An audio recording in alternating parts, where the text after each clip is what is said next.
ГСП онлайн. Городские новости сейчас.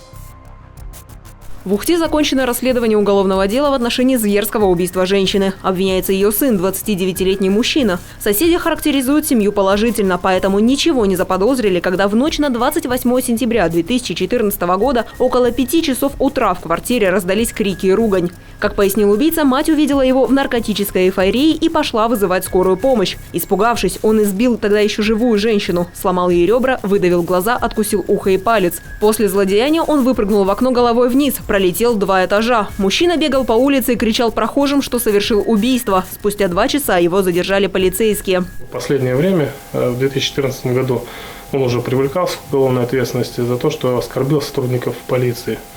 Был осужден к штрафу, однако наказание не исполнил. Его мать работала, характеризовалась положительно. Он сам в последнее время нигде не работал. Сейчас подозреваемому предъявлено обвинение по 2 статьям: приобретение и хранение наркотиков в особо крупном размере и убийство, совершенное с особой жестокостью. По совокупности преступлений мужчине грозит до 20 лет лишения свободы. Однако судмедэксперт заключил, в момент убийства парень не осознавал опасность своих действий. У него было временное психическое расстройство, вызванное употреблением стимуляторов. Сейчас уголовное дело направлено в Верховный суд Коми. Там будет решен вопрос о принудительном лечении мужчины.